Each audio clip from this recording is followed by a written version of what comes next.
Prime Minister Sushil Koirala ji, my colleagues from South Asia, ladies and gentlemen, I'm delighted to return to Kathmandu.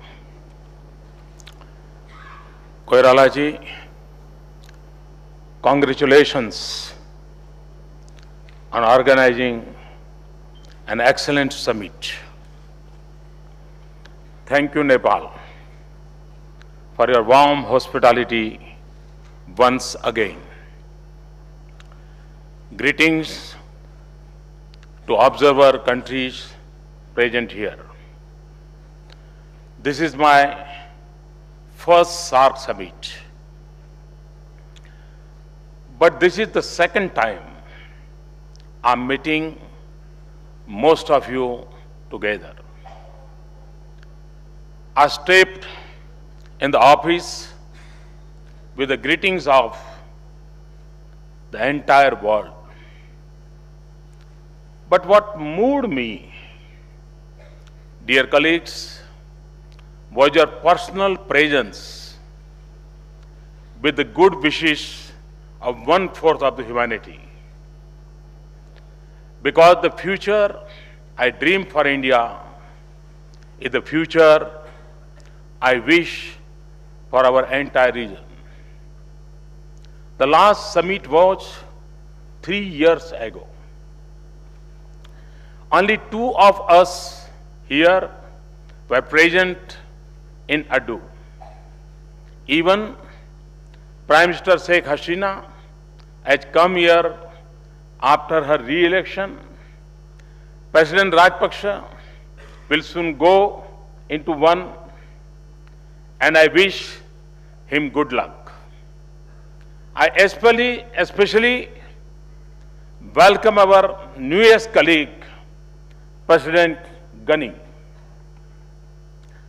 Ours is a region of thriving democracy, of rich inheritance, the unmatched strength of youth, and a strong thrust of change and progress. In the last few months, I have traveled around the world.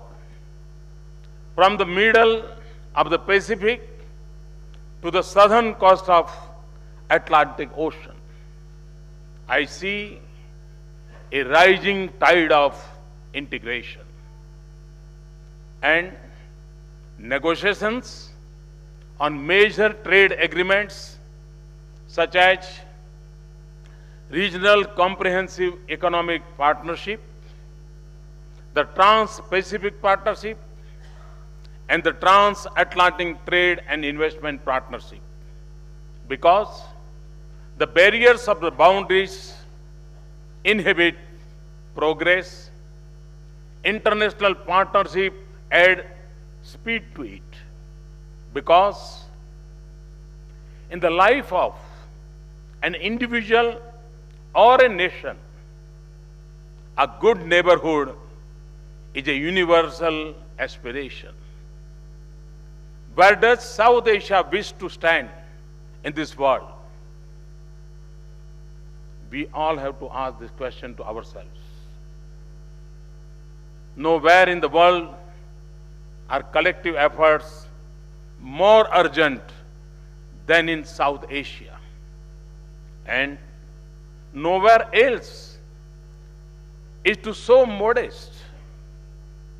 Big and small, we face the same challenges. A long climb to the summit of development, but I have great belief in our boundless potential and confidence that comes from the many inspiring stories of innovation and initiative in each of our countries. There is much to learn from each other, even more to do together. That was the vision and aspiration that brought us together as SAARC 30 years ago. We have traveled a long distance together since then. We have an agreement, an institution, or a firm framework of a cooperation in every field. We also have many successes. 8. When we speak of SAARC, we usually hear two reactions. I'm sorry to say, but we always hear two reactions: cynicism and skepticism. This, sadly, is in a region throbbing with the optimism of our youth. Today, less than 5% of the region's global trade take place between us. Even at this modest level, less than 10% of the region's internal trade take place under SAARC free trade area. Indian companies are investing billions abroad, but less than 1% flow into our region. It is still harder to travel within our region than to Bangkok or Singapore, and more expensive to speak to each other. How much have we done in SAARC to turn our natural wealth into shared prosperity, or our borders into bridgeheads to a shared future? Yet, South Asia is slowly coming together. India and Bangladesh had deepened their links through rail, road, and power. India and Nepal have started a new era of cooperation in energy. And India and Bhutan are making those ties stronger by the day. With Sri Lanka, we have transformed trade through a free trade agreement. We will soon launch a new arrangement to meet Maldives' need for oil. Distance and difficulties have not held back India and Afghanistan, and bus and train sustained contacts between people in India and Pakistan.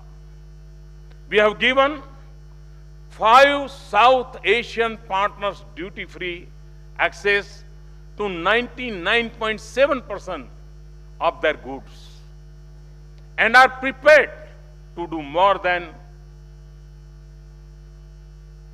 For India, it has been a privilege to provide assistance of nearly $8 billion in South Asia over a decade.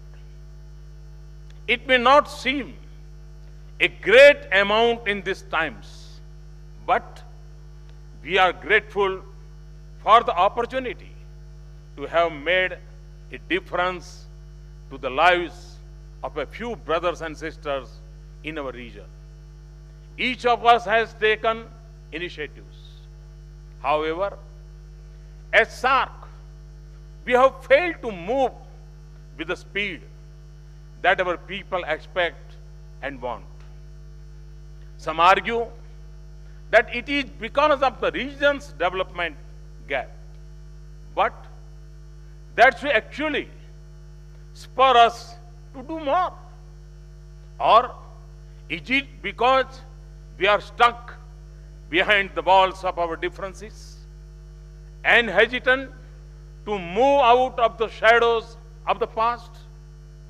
This would not resolve our differences, but will certainly deprive us of opportunities. Today, goods travel from one Punjab to another Punjab through Delhi, Mumbai, Dubai and Karachi, making the journey 11 times longer and the cost 4 times more. India, too, has its share of responsibility because of our size and location. I know that many of your goods too have to do a parikrama of India to reach their destinations. Just think of what we are doing to our consumers and to our environment. We must shrink the distance between our producers and consumers and use the most direct routes of trade. I know India has to lead, and we will do our part. I hope each of you will too.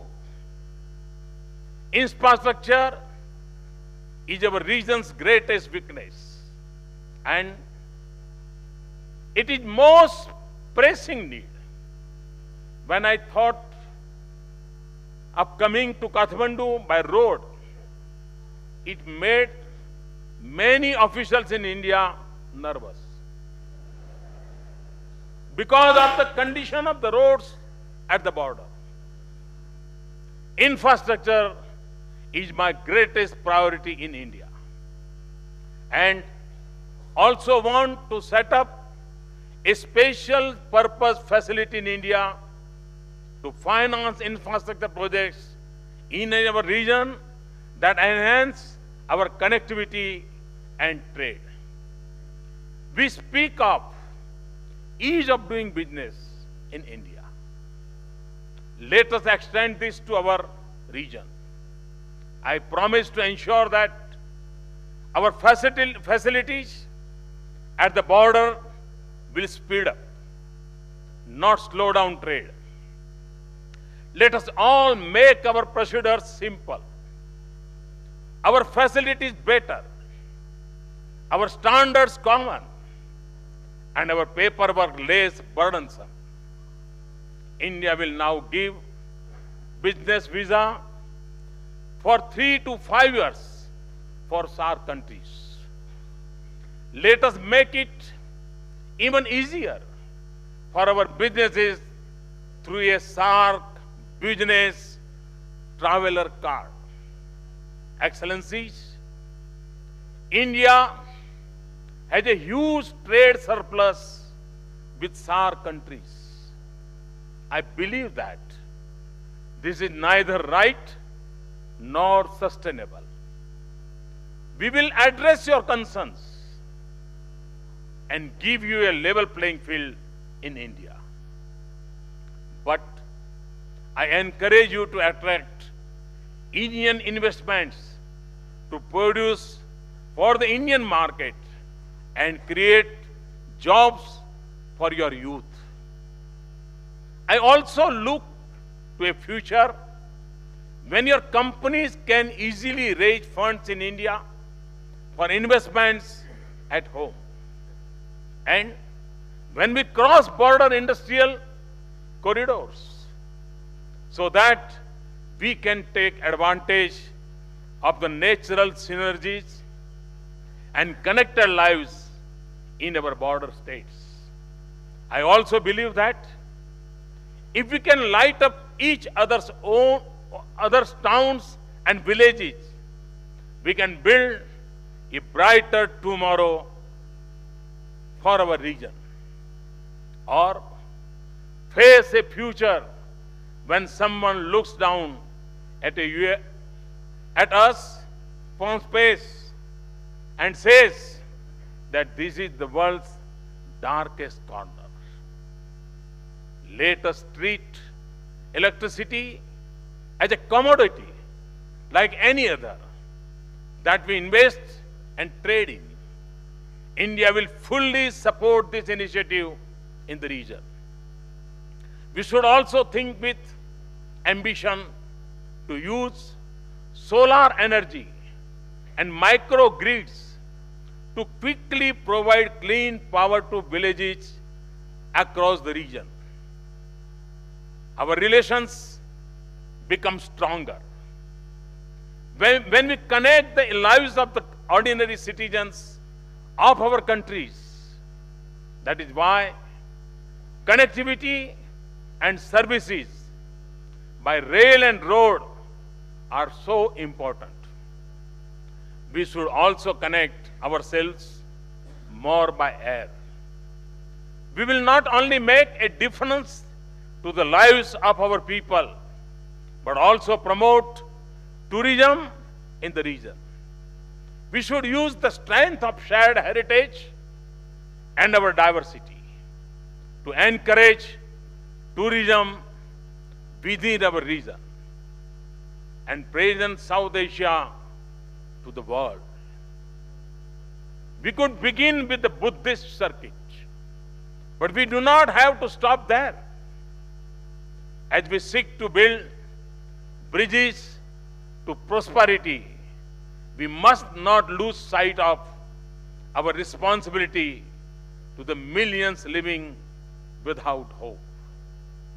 When we must work with our compassion of our hearts, but also with the power of science and technology.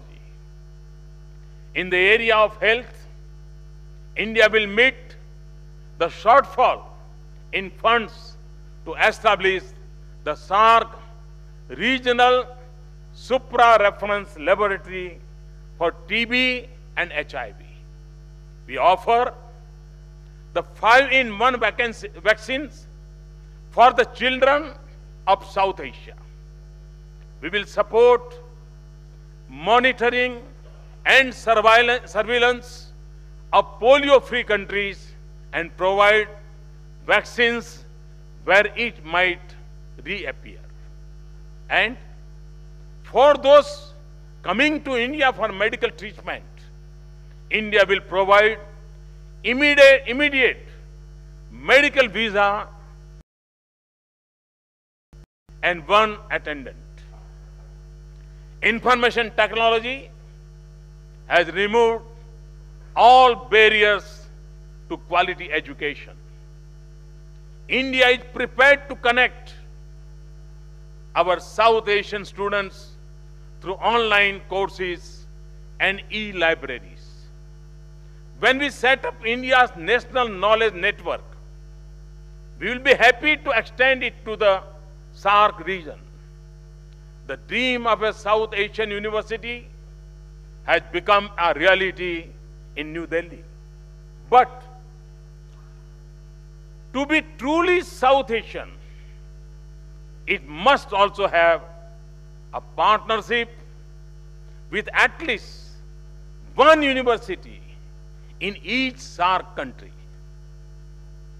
Excellencies, India's gift of a satellite for the SAARC region will benefit us all in areas like education, telemedicine, disaster response, resource management, weather forecasting, and communication. You will also host a conference in India for all South Asian partners next year to strengthen our collective ability to apply space technology in economic development and governance. And we plan to launch our satellite by the SAARC Day in 2016. As neighbors, we should also be together in good and bad times. India's capability and expertise in disaster management will always be available to South Asia. Equally, as we reach out to our Indians caught in conflicts and disasters around the world, we will also be there for all our South Asian citizens. A prosperous SAARC needs the strong foundation of secure South Asia. If we are sensitive to each other's security and the lives of our people, we will deepen friendship, spur cooperation, and advance stability in our region. Today, as we remember the horror of the terror attack in Mumbai in 2008, we feel the endless pain of loss of lives. Let us work together to fulfill the pledge we have taken to combat terrorism and transnational crimes. For India, our vision for the region rests on 5 pillars: trade, investment, assistance, cooperation. Every area, contacts between our people, and all through seamless connectivity. This is the call of our times. This is the age of social media where boundaries matter little. There is a new awakening in South Asia, a new recognition of interlinked destinies, and a new belief in a shared opportunities. The bonds will flow through SAARC or outside it, among us, all or some of us. We can all choose our paths to our destinations. But when we join our hands and walk in steps, the path becomes easier, the journey quicker, and the destination closer.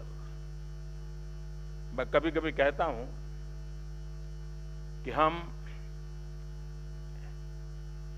एक के पास एक होते हैं तो 1 + 1 + 1 + 1 8 होते हैं, लेकिन एक के साथ एक खड़े हो जाते हैं तो एक एक एक एक एक करके संख्या अरबों खरबों में पहुंच जाती है। पास होने से साथ होने की ताकत अनेक गुना ज्यादा होती है, और इसलिए सार्क देशों के लिए समय की मांग है। हम पास भी हैं लेकिन साथ भी हो। I say this as much to my government and people as I say to you.